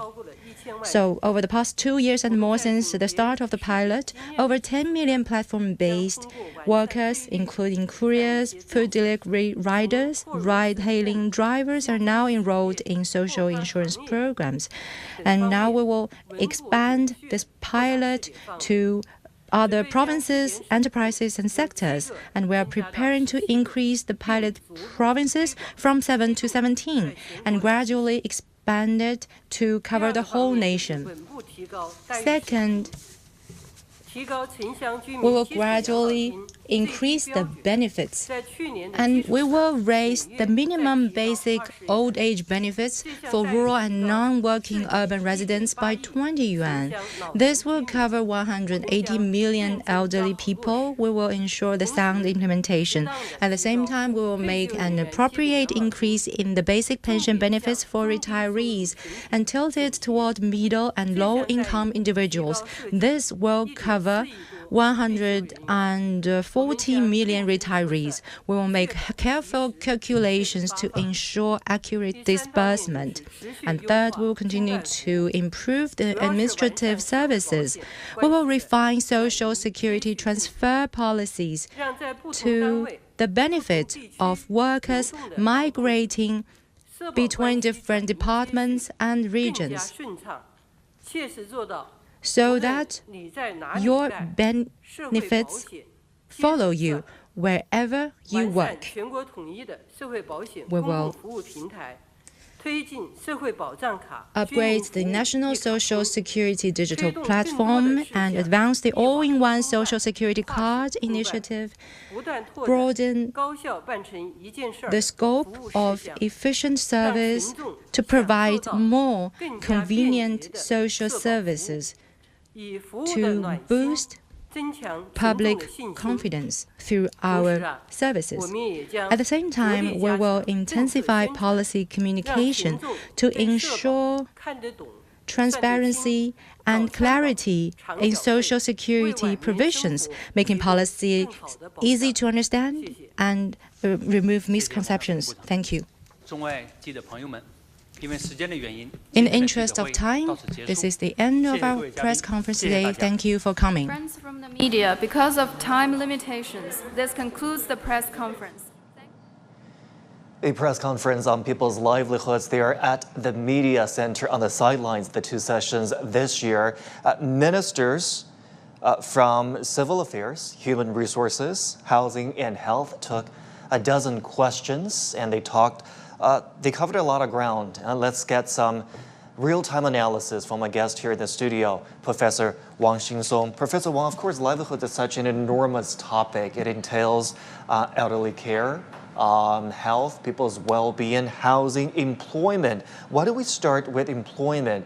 Because we still have a rather arduous task ahead of us. We created about over 12 million urban jobs last year, and the aim is to create similar numbers of urban jobs this year. What is your general impression of how hard it is to meet that goal and the measures laid out by the ministers at the press conference? How effective will they be in accomplishing that goal? Right. I think employment is always a very significant issue. And last year, under quite significant economic pressure, we still made it by providing 12 million jobs. But overall, I think the employment covers a number of issues. One is a mismatching issue, actually. On the one hand, you have, some of the job seekers, who are unemployed, but at the same time, you have a lot of job vacancies that are waiting to be filled. So, for example, we're talking about 30 million manufacturing jobs right now that are waiting to be filled. But we do not have the sufficient number of skilled workers.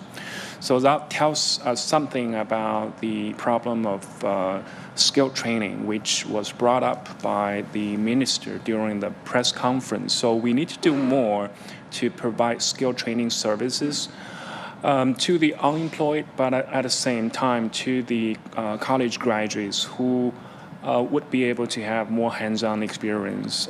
But that also relates to the training methods. I think a lot of training services are available, but they probably have not offered what the employers are looking for. which means we probably want to revise our training methods so that employers are involved during the training methods. That's one thing. Another thing about employment opportunities is that we are still creating many new jobs at the same time, new job categories. For example, the new quality productive forces involve a lot of industries in the high-tech sectors, which is creating many new types of jobs that we are unaware of maybe just a few years ago, right? Live streaming became very popular a few years ago, but now we're talking about people doing data tagging, people who are working for these startups in artificial intelligence, with the help of training humanoid robots and so on and so forth. In other words, all these new startups and new sectors are also creating new jobs. So overall, I think in 2025, employment is going to face some pressure, but at the end of the day, I think we have many new opportunities coming up. Professor, let me just follow up on that because that's such a great point you mentioned, and it was a specific topic covered at the press conference. They said that they will increase vocational training, skills training, and education so that the mismatch problem that you just mentioned can be mitigated. And they talked about integrating training with industry demands. But where does the responsibility lie here? Does it lie with educational policy makers? Is it the responsibility of education providers, meaning universities and schools? How do we mitigate that gap here? Right, that's a great question. Actually, we have had a couple of ministers talking about their own policy areas, but all these areas are actually organically integrated. So we cannot talk about skill training without talking about the education system, without talking about the overall job opportunities created by the overall economy. So they're all integrated. Now, getting back to your question about the integrated training that offers the real needs and the services required by the employers, I think we have done a lot in terms of subsidy and new programs trying to encourage more job training both at the universities and at the vocational training institutes and also at the job places. But like I said earlier, I think the problem still lies with the quality of training. And we have borrowed a model from Germany where industry has traditionally been very strong and they have a featured program in training vocational workers, highly skilled workers. And their model tells us that it makes more sense to invite employers to send trainers at the vocational training institutes to offer the hands-on experience. At the same time, to allow more vocational trainees to have opportunities to intern at the places where they're supposed to work. And so if you match them, you meet them in halfway, and I think eventually there will be more opportunities for both employers and potential employees. You're going to have to need that coordination between those multiple players when it comes to this issue. Professor, thank you. Do stay with me here. China is making significant advancements in nuclear fusion energy innovation. Duan Xiru is the chief nuclear fusion scientist at China National Nuclear Corporation and a member of the Chinese People's Political Consultative Conference, China's top political advisory body. He spoke to CGTN's Zheng Yibing about the development of China's artificial sun reactor and China's role in the International Nuclear Fusion Engineering Project known as ITER. How is China's new generation of artificial sun is progressing? And when will this power generation become a reality? The operational capability of the nuclear fusion device indicates the level of a country's nuclear fusion research. China's Huanliu 3 and East nuclear fusion experiment equipment showed that the country has been ranking in the first tier. To achieve commercial use of nuclear fusion energy in the middle of the century, we still face a series of bottlenecks, including fusion plasma steady-state combustion and fusion reactor materials. To solve these, we need to strengthen collaborative innovation with enterprises, research institutes, and universities. The national team should further deepen cooperation with the market. And in order to meet the urgent needs of applications involved in the development of nuclear fusion energy, China should lay out in advance plans to build a scientific nuclear fusion regulatory system. China has been undertaking important tasks in the ITER project. Could you tell us what role China is playing in this project? The International Thermonuclear Experimental Reactor, the world's largest artificial sun, is one of the largest and most far-reaching international scientific projects based in France. It carries the good wishes for the peaceful use of nuclear fusion energy. As one of the 7 members of the ITER project, China has undertaken the development of several key systems such as nuclear components, magnet supports, superconducting conductors, and diagnostics. Now, ITER has entered the critical stage of assembly, and a Sino-French consortium led by China National Nuclear Cooperation is the sole contractor for the installation of the main engine of ITER project. In the next 3 to 5 years, China will continue to undertake a number of core tasks of key components, train and send high-quality personnel to ITER, and contribute more strength and wisdom to the global fusion energy research. In our special series on the deputies of China's National People's Congress, we introduce La Qiong, a passionate ecologist and protector of the Qinghai-Xizang Plateau. Also known as the roof of the world, the area is home to rich biodiversity and essential water sources for several Asian nations. CGTN's Feng Yilei tells us more.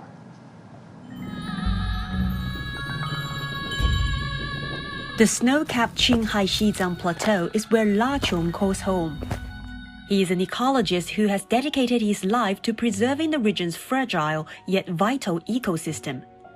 Also serving as a lawmaker through his role as an NPC deputy, La Qiong's suggestions during the legislative session has led to a groundbreaking law being passed in 2023 on the ecological conservation of the Qinghai-Xizang Plateau. The country attaches great importance to ecology and has introduced a series of laws and regulations to ensure the initial protection of ecology. Now, phenomena such as poaching, illegal hunting, and indiscriminate logging have basically been stopped. But if you want to carry out higher-level protection, how can you achieve scientific protection and systematic management?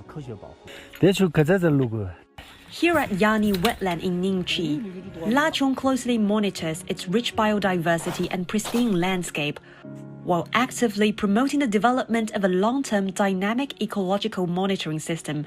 And he says he's committed to figuring out how to balance protection and progress. More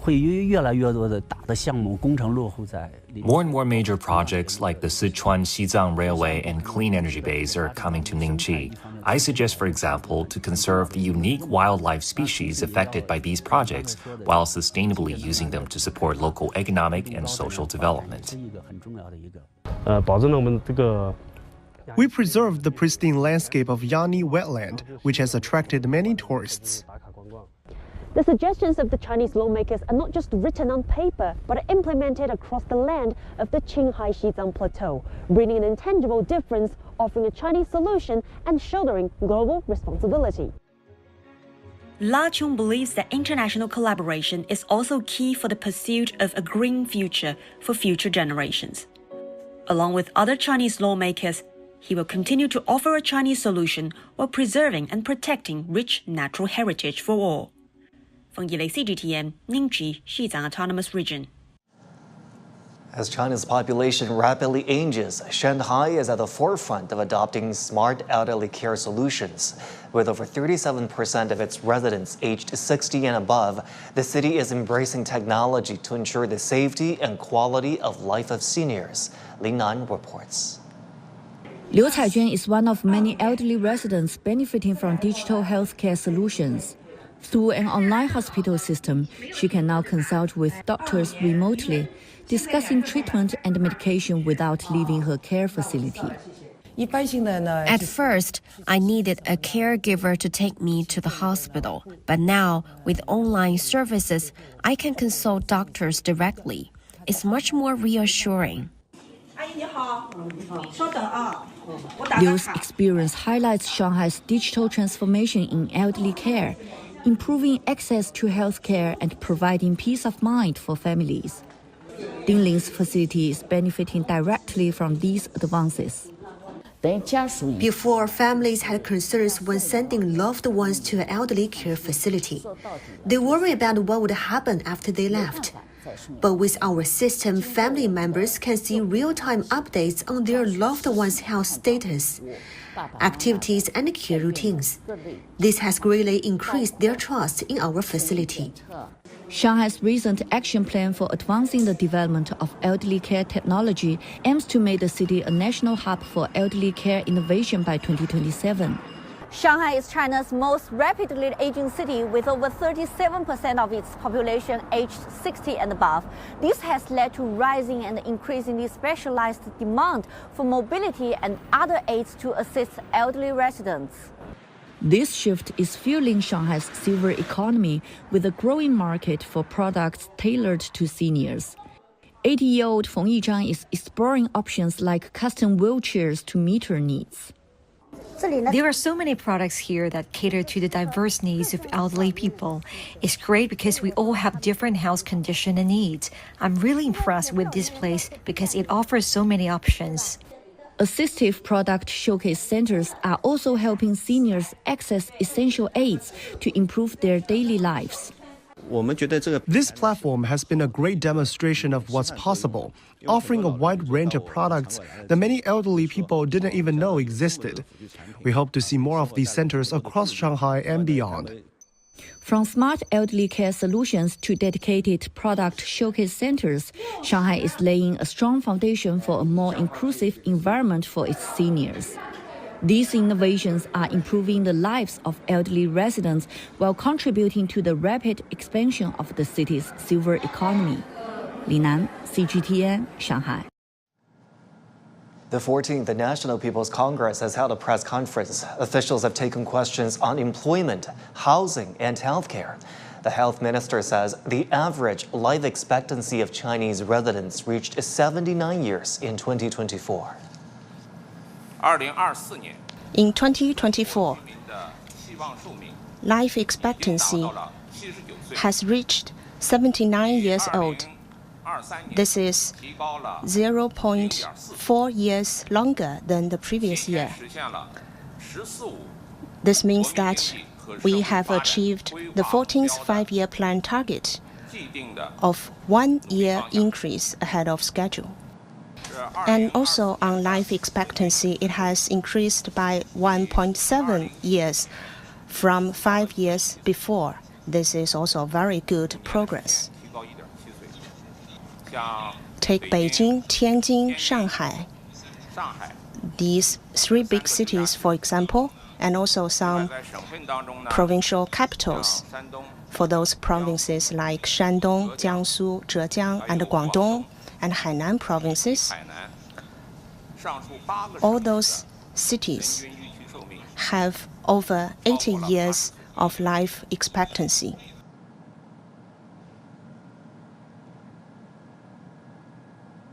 On housing, officials say confidence of the real estate market has been enhanced and that the market would continue to maintain its positive momentum.